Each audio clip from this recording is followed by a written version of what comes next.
The Bill Shakespeare Project presents This Week in Shakespeare for the week ending Monday, November the 12th, 2018.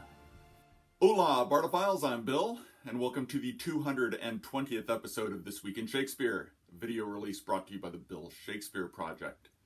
This is our weekly opportunity to let you know about the latest and greatest in Willie Shakespeare headlines coming at you every Tuesday, because Tuesday is News Day.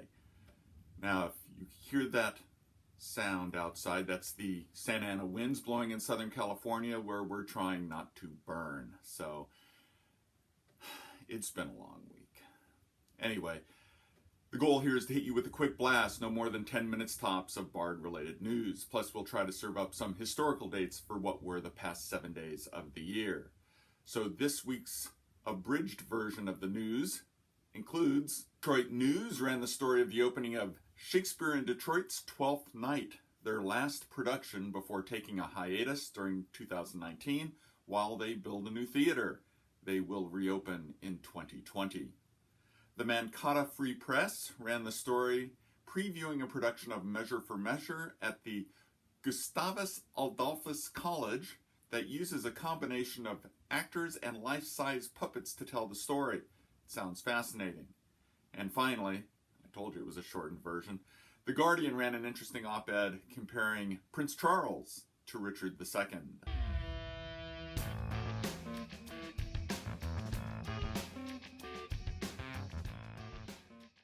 Now let's take a look back on the last 7 days and how they relate to Shakespearean history, both his and the history in his plays.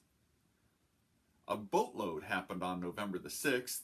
In 1391, Edmund de Mortimer, 5th Earl of March, was born. He was the younger brother of Roger Mortimer, the heir presumptive to Richard II. Since Roger predeceased Richard, Edmund thus became an enemy of Henry IV.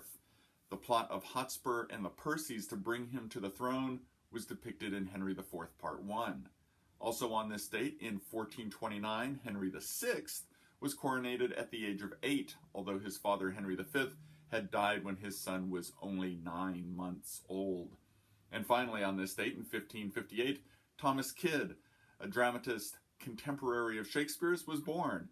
Kyd was the playwright of The Spanish Tragedy, an influence on Hamlet. On November the 7th, 1422, Henry V was buried at Westminster Abbey a little more than 2 months after his death by dysentery, while on his third military campaign in France.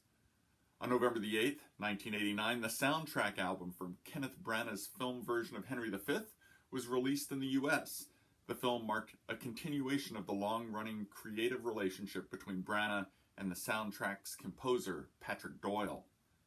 On November the 9th, 1389, Isabella of Valois was born. She had been the second wife of Richard II, wed to him in a political marriage when she was but 9 years old and he was 29. Richard had been widowed 4 years earlier. Now, when Richard died in prison, Henry IV ordered her, then a whopping 11 years of age, to marry his son, the soon-to-be Henry V. Isabella refused, but her younger sister, Catherine, ended up as Henry's bride, as depicted in Henry V. Isabella, on the other hand, wed her cousin Charles of Orleans 6 years after Richard's death. She died in childbirth 3 years after that, in the ripe old age of 19. On November the 10th, 1925, Richard Burton was born. Burton was one of the greatest Shakespearean actors of his generation. He was known for playing Hamlet in the longest run of the play on Broadway in 1964. He was married to Elizabeth Taylor twice, and 3 other women as well. With Taylor, he starred in a film version of The Taming of the Shrew in 1967. On November 11th, 1937, Orson Welles' production of Julius Caesar opened at the Mercury Theater in New York City. Striking because of its heavily edited script, revolutionary set and lighting design, and modern dress, evoking the contemporary fascism in Italy, and coming hot on the heels of his so-called Voodoo Macbeth a year earlier, the production cemented the reputation of the then 22-year-old director and actor. On November the 12th, 1094, Duncan II of Scotland died. His father was Malcolm III of Scotland, and his grandfather Duncan I, the same historical Duncan that Macbeth killed. And that was your Week in Shakespeare, brought to you by the Bill Shakespeare Project. Now, if you've enjoyed this news review, tell a friend and hit the subscribe button to keep from missing these news, reviews, and history videos. Now, for our daily blog and previous Twiz episodes, including links to the news stories we've covered this week, as well as the real Bill Shakespeare Project podcast, check us out at thebillshakespeareproject.com. And we'll catch you next week.